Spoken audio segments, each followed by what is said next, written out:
One conversation, please. Welcome to the Overview and Scrutiny Committee for the 31st January. First item is declarations of interest. Anyone have any declarations of interest?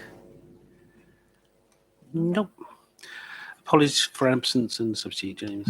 Yes, Chairman, we have apologies from Councillor Ken Leggett, Councillor Nurden, Councillor Riley and Councillor Kelly. And Councillor Kelly's substitute is Councillor Adams. Welcome, Councillor Adams. Chairman's announcements. I have no announcements this week. Public speaking. No public speaking, Chairman. Thank you. No, we did. Yes. Right, so we're going to take the items just slightly out of order, just to help and assist with the officers. So we're going to take item 11 from the council pages, page 83, the council tax assistance scheme. And this is Mike and Richard. Yeah, thank you, Chairman. Sorry we're late. We'll just go through. Richard, are you okay, sir? So, to be honest, very little to say on this report because we're fundamentally making no changes to the council tax support this year. We have to go through the governance process each year because it's required to do so, and it's part of the budgets for the councils. So we're largely going through this process to I don't want to say tick the boxes, but essentially we are. Just to explain why we're not making any changes this year, because it's a very difficult year for a lot of people.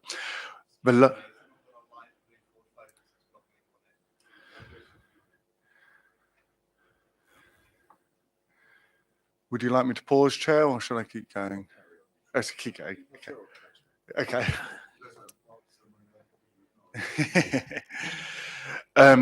So the year before last, we put in a variance to make sure that we could meet the needs of universal credit. So because lots of people change their circumstances a lot.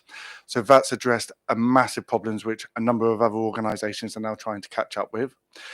Last year, we did a big joint member process to make sure that it was future-proofed so it could meet the challenges that we were expecting.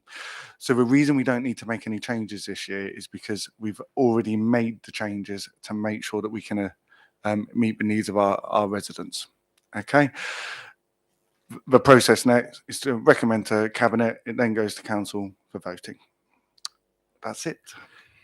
Thank you very much. And yeah, I remember last year it was a massive change where we took the best of both worlds. Yeah. So, any questions for the officers? Councillor Holland, then Councillor Catchpole. It's not really a question, actually. It was just to say, I think obviously that shows that you have done the best you can. And yeah, I can see that it's pretty much the same as last year. And we did all support that last year, didn't we? So thank you. Thank you, Chair. Just to ask, thanks for the report, but have we had any feedback or has there been any customer satisfaction survey type effort on this area to see whether our residents are happy with the service they're getting? We haven't done a customer feedback process. We haven't had any, I know it should never be used as a parameter, but we haven't had any significant complaints or any complaints really whatsoever. The additional thing we supported last year was a discretionary pot still being put into place. So often if there is someone in hardship, they're not necessarily complaining about the council tax support system, they're complaining that they've got a fundamental issue with their finances. And that's why a discretionary pot is so important, so we can look at their more holistic financial issues, work alongside the Help Hub and the Debt Advice Service to address their holistic needs. And sometimes we will have to pay a few £100s off their council tax to make sure that they can address their financial issues. A lot of people, when they are really struggling, they need a bridging period of time to catch their breath, work out where they are, and then they can move forwards. And that discretionary pot, which we have added slightly to this year because it did go, that allows that to happen. Okay. And when I say we have added to it, I think it was about £2,000 or £3,000. It's not, in the whole scheme of things, it's not a massive amount, but that facility is always there. Thank you. Any other questions? No. Okay, I'll take us to the recommendations on page 86, 7.1. Recommendation that Cabinet recommends to Council the proposal and approves the Council Tax Assistance Scheme for 23-24. All those in favour? It's unanimous. That looks unanimous, Chairman. Thank you very much. Thank you very much, Chair. Thank you, Chair. Thank you. We'll now go to agenda item 8 on page 13, and we have Rodney. Thank you. Thank you very much, Chair. So this is first of 3 papers which overall do the overall council budget. So very much the revenue budget, then we have the capital budget and the treasury management strategy. So I will just take you quickly through the revenue budget, and then the next agenda items, Darren's going to be taking you through the capital and treasury management strategy. So very much these are the papers that will be considered by Cabinet on the 7th of February for Cabinet to make recommendations to full council to set the council tax for this area for next year, and the full council meeting will be on the 23rd of February. Just to put into context, it's been a difficult budget year again. Like most organisations, we're not immune from inflation. So you will see in the papers, we've seen pressures on our budgets from pay rises potentially coming through, pressures on the cost of waste, disposal of waste costs and fuel and things like that feeding through the Veolia contract. And we're also seeing pressures in our temporary accommodation budget, where we're seeing increasing numbers coming through the door. And we've had previous papers on what we're doing to try and resolve that. So we are seeing inflationary pressures in our budgets. On the other side, when you look at the government settlement, I would say it was better than expected, in that they gave an announcement that all authorities will get at least a 3% rise in their core spending power, provided they put council tax up. But it's odd, really, I'm saying it's quite a good settlement, because you say, well, actually, even 3%, if you look at inflation at 10%, you can see that's where we're getting the pressure. So although the settlement was better than we're expecting, it's nowhere enough to keep up with the costs of inflation. So actually, it's really pleasing that at the moment, the paper is very much saying we can cope with these pressures from the efficiencies, and therefore the paper is proposing no need to call on general fund reserves to balance the budget, and also able to freeze the council tax at the current level of £129.91. Obviously, this will be a final decision for Cabinet to recommend to Council, but that's what the paper is suggesting at the moment. Also in the paper, we have to set the special expenses. So this is a charge we put for the street lighting in 2 parishes. And again, it's proposed there'll be no change to those headlines figures for the special expenses. That was all I was going to mention on the paper for questions, but there is one quick update. In the paper, it said we weren't certain what the police was going to be doing with their council tax rise. It looks likely that they will be looking for a £15 increase in the police council tax. So that's what their papers are suggesting at the moment, but that is obviously still subject to ratification by the Police and Crime Commissioner and the police panel. And I shall pause there for questions. Thank you, Rodney. Questions? Councillor Holland? I've got quite a few questions, really, but I'll start off with this one. I notice on item, or your note 2.8, you're talking about the savings from joint working, and that they are being monitored in a tracking cost and savings tracker. Where would we find that, or how would we get the detail from that? Because it'd be quite interesting to see what those savings actually are in an ongoing way. So this is the information that's included in the quarterly reports. So you get the reports on performance in Q2, Q3, and at the end of the year. So I think the next one's due in the March meeting, but it's very much all part of that overall performance management of the authority. But I do recall you saying, Rodney, at a previous meeting that it was getting more and more difficult to track what those savings were as time goes on. But the implication here was that there is a specific line you could look at that would show you what they were. Are you saying there is that in the quarterly report? Because I don't remember seeing that specifically. In the quarterly report, it is very much the headline figure being quoted, but there was the task and finish group, or that actually looked at this in more detail, and as part of that we provided them with a full breakdown of how that number was made up. So I can direct you to those papers if that would be helpful. is ongoing, being monitored. And indeed, we're doing a bit of a refresh at the moment to look at the council's approach to delivering transformation savings going forward. Very much is being led by Jamie Sotheby, one of the directors, very much trying to refresh that and bring that forward, very much to say, this is where we are now. We appreciate there's funding, potential funding gaps, and we need to continue to deliver transformation savings in order to make sure our budget's balanced in the medium term.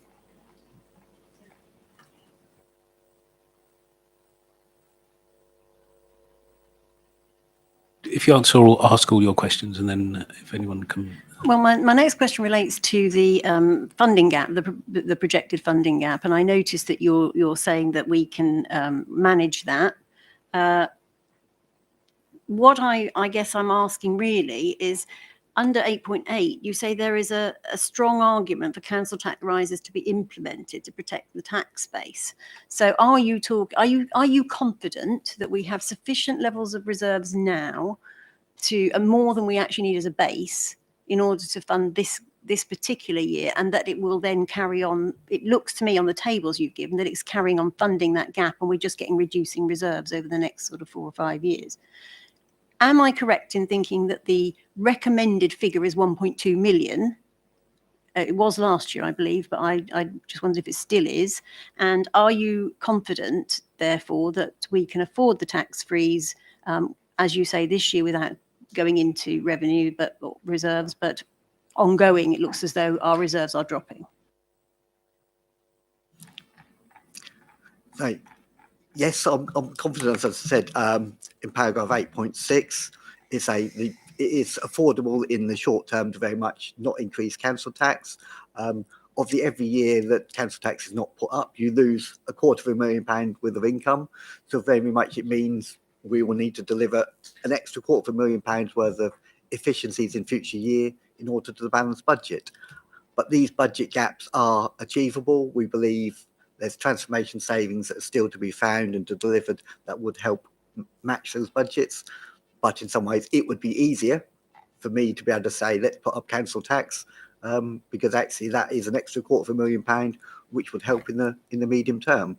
But it is very much a political decision on what to do. And there is no reason I'm sitting here as a Section 151 officer saying that it would be imprudent not to put up council tax. And I think this is where we're different from some of the other authorities, where they're seeing much more significant budget gaps, and the recommendations of their chief finance officers are very much stronger in saying you really do need to put up council tax, otherwise you've really got a serious problem.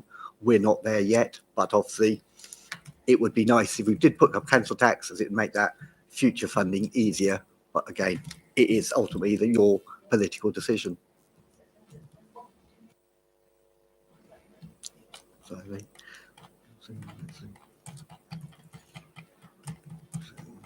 Bear with me. So the minimum recommended reserve is about 1.2 million, yes. Councillor Davies? Thank you very much. We have mentioned this before, and I mentioned it at the last ONS meeting last week. We did have a quick chat about it, but in terms of assessing what changes might come along, and how that might then impact on the budget. I mean, going through the stress testing, the kind of issues of particular concern might be we've got projections in terms of the sale of Thorpe Lodge. That's September 23, but might not come along then. So there are issues like that, and then the new homes bonus as well. If nutrient neutrality is such that that impacts on it. So is there somewhere where we've looked at that and can see what the impact might be? You're absolutely right. This was one of the recommendations that came out of the peer review, very much saying we need to make sure we stress test our medium-term position a bit more. And we've tried to do that in paragraph 6.5 of the report on page 20, where we've identified a few realistic scenarios and how that would impact on our budgets. You'll see there's quite a lot of potential downside risks, but it's something we probably still need to develop further and actually improve that going forward in future years. But hopefully that's a start to very much try and quantify some of the financial risks we're facing in the short to medium term. Thank you. Councillor Kelsey. Thank you, Chairman. I think overall, based on the current economic climate, based on the finances of the authority, I actually think this is a sound budget, because I also think there's been alluded to, there is potential for more savings for the joint working as we progress. You know, there is currently savings and there is measurable savings there, but there is further savings to be had. And I think they will become apparent. I think based on the rate support grant settlement and the fact that we are delivering the services to the basically overall satisfaction of our customers, I think this is a pretty solid budget, especially as we're not drawing on reserves this year and we're proposing to freeze council tax. And I think on the horizon gazing, based on the savings, based on the potential sale of Thorpe Lodge, I have to say is an unknown. I think it's a pretty solid budget, Chairman, and I would, you know, commend this committee to endorse this budget. I think it's every reason why. You know, I think basically the team have done well, and I think the portfolio holder and the team have delivered on what our residents need. The black hole has been threatened there ever since I've been a councillor, but we keep managing to fill it, and I think that's good work. You know, it's not without our problems. We will have problems going forward. There's no doubt about it. As the economy, my personal view is I think inflation has peaked, but there's going to be pockets of higher level inflation in certain areas. Food retail prices, energy are still going to be high, but you know the indications are that in many respects the inflation has peaked, and some of the pressures will be off. I would also predict unemployment is going to increase quite dramatically. We're going to see some quite considerable increases in unemployment, which also will impact on council services. But overall, Chairman, I think we have a very good budget. Thank you. Councillor Bullman.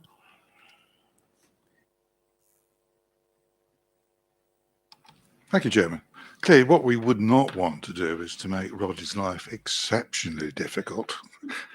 But I have to say that my priority is not to you, Rodney. My priority is to the residents of this council. So essentially, I will be looking forward to continued savings such that we can actually maintain the council tax where it is, and indeed maybe even, who knows, reduce it. But certainly I'm pleased to see we're not drawing on the ordinary reserves. I note we are drawing on some earmarked reserves, and I hope that in due time we'll be able to replenish those earmarked reserves so that we can actually still manage to sit on quite a sum of money that is going to be beneficial to all of our constituents. By the way, I support the budget. Thank you. Councillor Holland.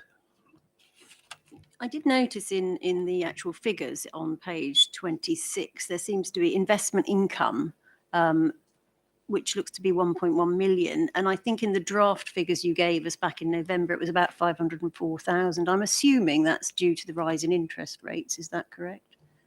Because that's helped, obviously. That is correct. That is a big help at the moment. At the start of the year, we're getting rates of 0.1% on our investments. We're now getting 4%. So actually, that can significantly help, and very much that's the upside of sort of a economy not doing quite so well. You quite often see actually inflationary pressures, but on the other side, you also see a better return on your investments.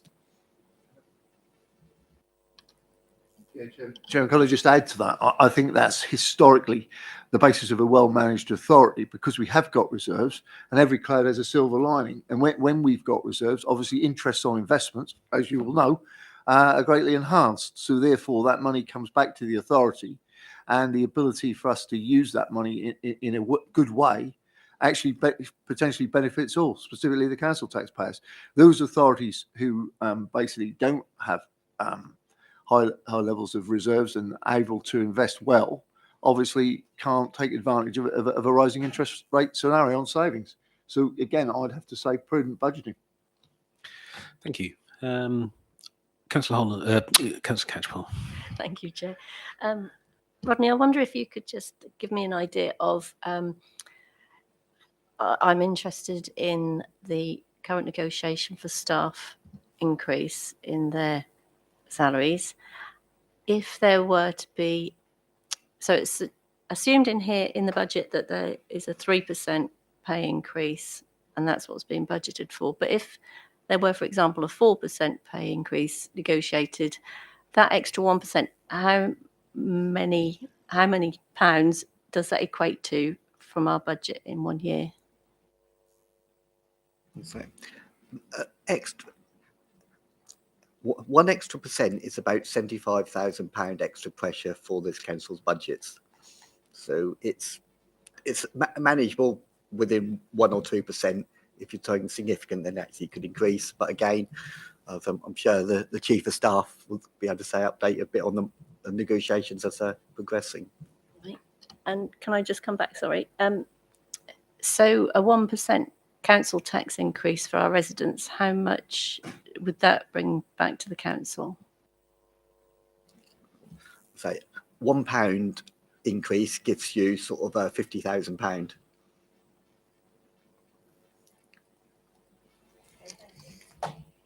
Thank you. Did you want me to just update on pay? So as members are probably aware, we negotiate on pay locally.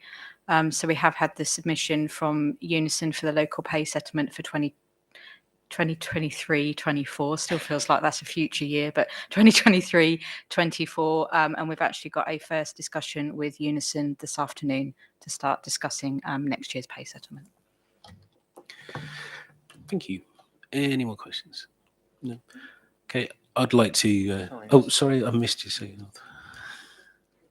It is just a comment. I think I am pleased to see that we're not going to be raising the council tax, and I think that using reserves, whether they're earmarked or general, is a useful thing to do in these circumstances, because we do know people are struggling now. So I think I would support this budget also. Thank you. I concur. I'd like to thank the portfolio holder for finance and the rest of the portfolio holders, and Rodney and his team for what I perceive as an excellent budget for the year. So if I can take us to the recommendations on page 24. Can I take them on block? Everybody in favour? That's Unanimous. unanimous. Thank you very much. So we'll move to item 9 on page 33, the capital strategy. And Darren, thank you. Thank you, Chair. The details of the council's capital budgets for 23-24 and the duration of the capital programme through to 27-28. Overall, the capital programme totals just over £25 million over the duration of that 5-year programme. And assuming this programme is fully committed over the duration, expenditure will be funded from reserves, grant funding and capital receipts with no need to borrow external funds. Budgets are included for the provision of works to waste depot, other council assets, the purchase of properties for the provision of homeless accommodation, and £7 million of budgets are provided for loans to Broadland Growth Limited when new sites are identified for development. And any comments on the capital Thank you. budgets and reports? Comments? So Councillor Holland, Councillor Catchpole.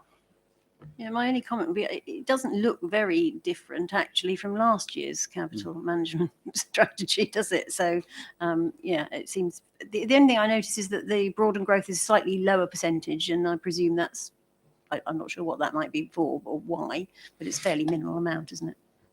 The funding is retained. It was 7 million last year, 7 million this year, but there's slightly more provision for other projects, so that's reduced that percentage for Broadland Growth Limited. Yeah.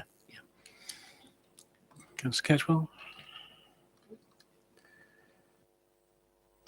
Thank you, Chair. I think we've already had this answered in a Q&A session, but just to be sure. So for Broadland Growth, is it the case that the funds will stay within the council's reserves until and unless a project is approved? Yeah, that's correct. Yeah. Any other questions on the capital strategy? No. Okay. So if I can take us then to the recommendations, take them on block. All those in favour? It's unanimous, Chairman. Thank you. So I'll now go to item 10, the Tragedy Management Strategy Statement, page 51 of the council papers.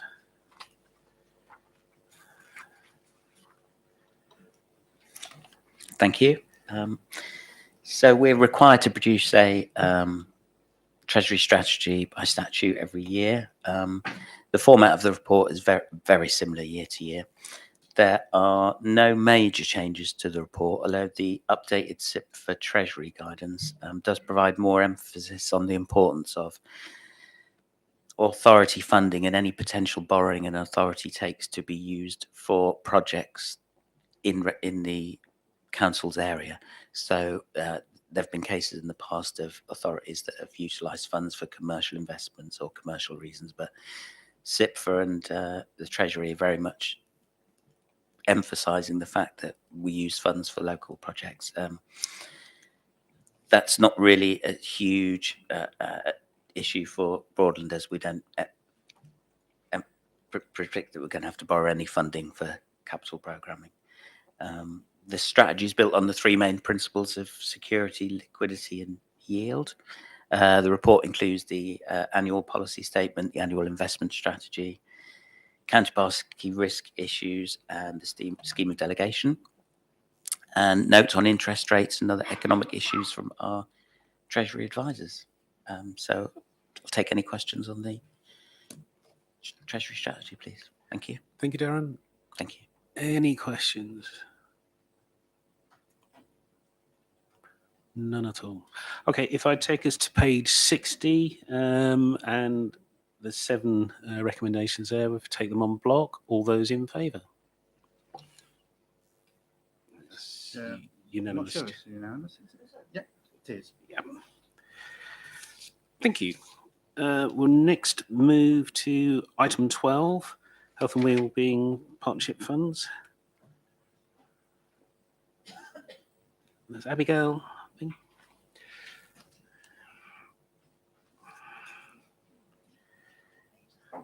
Oh, sorry, page 95.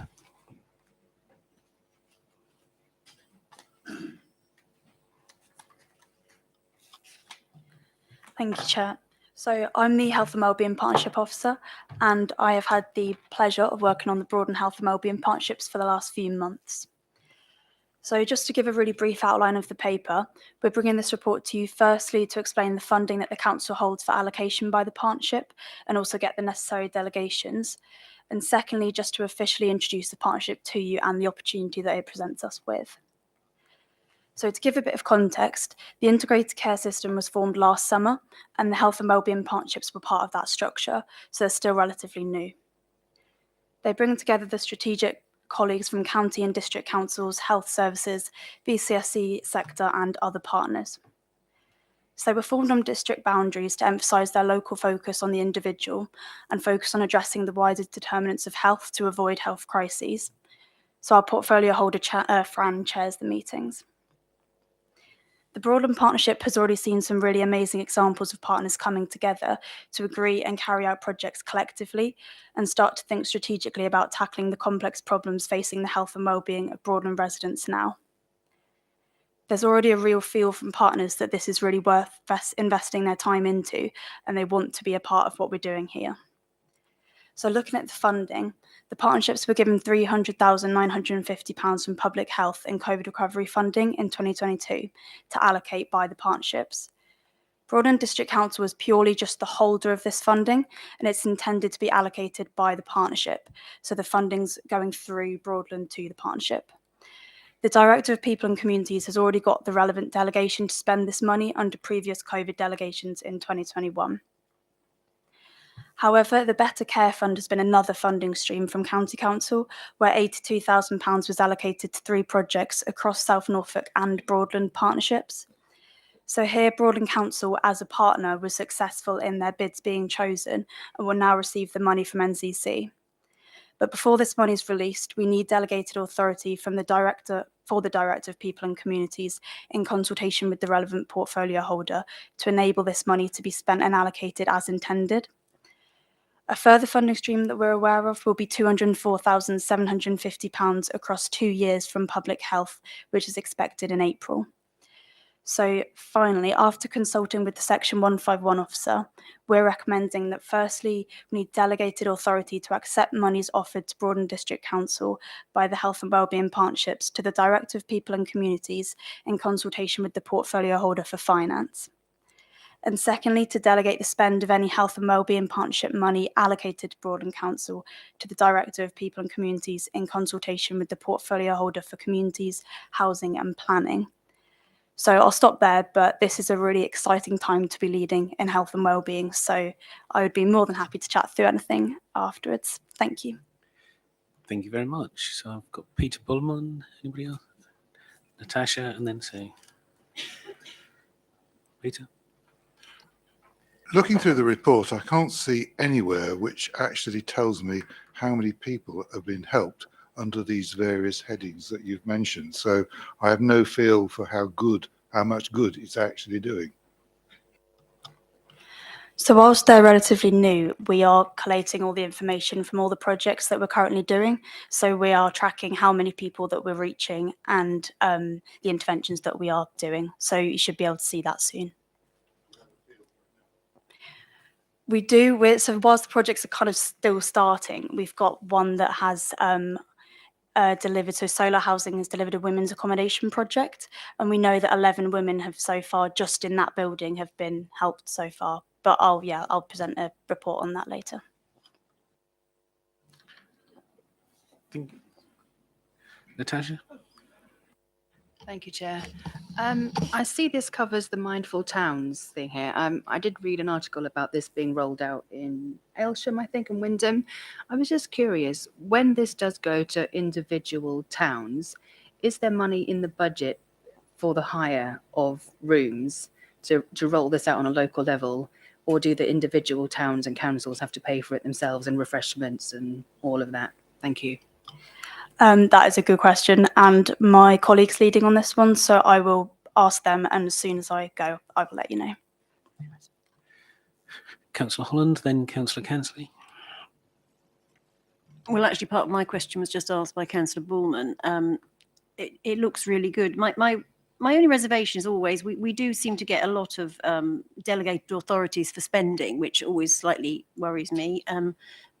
Providing that we get reports back on a regular basis, I think then, that I can see that you have to have a mechanism to do this. You can't keep coming to committee to ask to spend money on these things. But I would like to think that we do get regular reports to show, A, how well it's doing, and B, if there are any issues that need to be looked at. So I'm hoping you can assure me that will happen in the future. Yeah, I would be very happy to bring a report whenever. At the moment, I'm reporting back to the partnerships every month at the moment on progress and any issues and barriers so we can work through them together. But yeah, I would be more than happy to come back and report on it. Thank you. I mean, on that note, both Councillor Bullman and Holland have brought that up. So I think that what we could do is look to add to the work programme to get a review of that in 6 to 9 months, and then maybe in 12 months. Sorry, so I had Councillor Clancy, then Councillor Catchpole. Yeah, thank you, Chairman. I actually think that everything has been answered by the other questions. I think what we do need to do, there's a lot of words in this. What we do need to do is get some more specifics, but I think it's already been stated. We are going to get some more specifics in terms of KPIs, in terms of actual number of people helped, in terms of relationships of these initiatives with other initiatives, etc., etc. I think we need to bottom this out a bit more and get some more finite detail about specifics, because the Integrated Care Board has not been exactly excelling itself in other areas in Norfolk. And I just feel that we need to be very specific in Broadland as to where these interventions and where these resources are going to benefit Broadland residents. I think that at the moment that there's some good stuff obviously being done, but there is a lack of absolute clarity in where we're going and the relationship with the Integrated Care Board, because the Integrated Care Board is not exactly functioning very well, Chairman. So I do think there is the need for specifics, which I think, other speakers have talked about. And I think it's really important we get this to show we're making every pound count and we're not duplicating effort, we're not duplicating resources, and it's very clear lines of communication and lines of delivery, because I've personally, found quite a few which are exceedingly blurred, Chairman, to put it mildly. Thank you. Councillor Catchwell. Thank you, Chair. Am I right in thinking, I don't know whether Rodney can answer this, that there's a £100,000 limit on delegated authority to the portfolio holders? I'm just wondering where a limit of this expenditure would be. For example, if we attracted a grant of £1 million, isn't it the case that that has to come back through cabinet if it's spend of over 100,000? I might have got that wrong, but that's my understanding. I think this is an interesting one, because although the money is coming through ourselves, it's not really our money. It's very much been delegated to the Health and Wellbeing Partnership as that body to oversee and spend the money. So we're not spending council money, we're spending money that's been allocated by other parties to this partnership board to sign. So the delegation would very much be to spend anything that's been allocated to that partnership in line with that partnership wishes. It's not spending our own council money. We might decide at the future stage to actually want to put some money into the partnership from our point of view, and that's where we would have to have discussions about how that feeds into our budget. I hope that helps. So this is an anomaly. It's a partnership, but we're a body that's actually accountable for. Someone has to be accountable for making the payments, and that's us. But it's not really our money from our council taxpayers, and it's not our decision on exactly where it goes. So although we have a seat at that table with the chair being our portfolio holder for communities, housing and planning, they don't have the final say on where the money's spent. It is decided by the board in working together. So think of it as we're holding that money and making sure, as per the partnership's wishes, that it's going to the right place and paid at the right time. We're simply holding that for them. So, but we want to put this framework around it so that it just provides another level of governance to make sure that we're really clear on how that works. But as Section 1.1 has said, it's not our money. We're spending that in the wishes of the partnership. Okay, Councillor Davies. Yeah, thank you, Chair. I suppose it echoes really some of the other comments that have been made around, we won't really see, until, it's been in operation for a while, just how effective it is. But I'm a bit concerned about there are so many, individual little projects. I mean, some down to about £680 or something, I think it was. So, so there's an efficiency issue here, perhaps as well, in terms of how effective the programs will be. So I think just to support it would be useful to get some feedback on that. So that's on the small individual pots, which then combine to be quite a bit of money. And then the other thing is that, and I'm thinking of my ward in particular, and many others in Broadland, is the issue around rural isolation, rural health, access to services, and so on, where you've got allied to the small pots of money, then how far does it actually reach? And we talked about, the Aylsham project, and I can see that you might want to focus on a main town, but we have a lot of small isolated settlements, and with a lot of rural isolation and mental health issues in the farming community and so on. So I'm just wondering whether, whether there's an ambition there to be able to, or plans to be able to reach out to those more isolated areas. I think that's a very good question. We are developing a health and wellbeing strategy currently, which will be owned by the partnerships. And a theme in that is access and prevention, looking at isolation and rurality and things. So that will definitely be a concern coming up.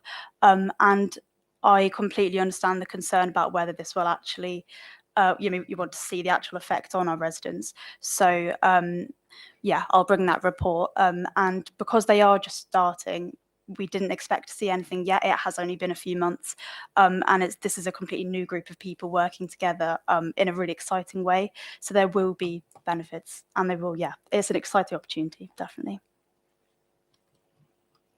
Thank you. Any other questions? No. Can I take us then to the recommendations on page 101? We'll take. Could you add to the recommendations that we maybe three, number three, that we would support the reporting like KPIs in relation to successes.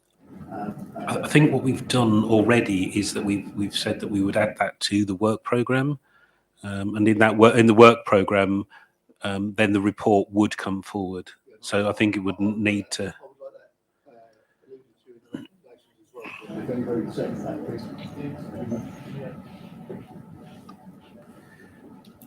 Because there's nothing there before the recommendations, which talks about what's been achieved for all week. So Jamie, have you got the proposed? Yeah, it's subject to reporting back on the work of the partnership. Okay, so we've had that recommendation proposed by Stuart Clancy, seconded by Councillor Holland. So all those in favour? 1, 2, 3, 4, 5, 6, 7, 8, 9, and that's unanimous. Okay. We now take the amended recommendations en bloc. All those in favour? Again, that's unanimous, Chair. Thank you very much. And I think that that now concludes the meeting.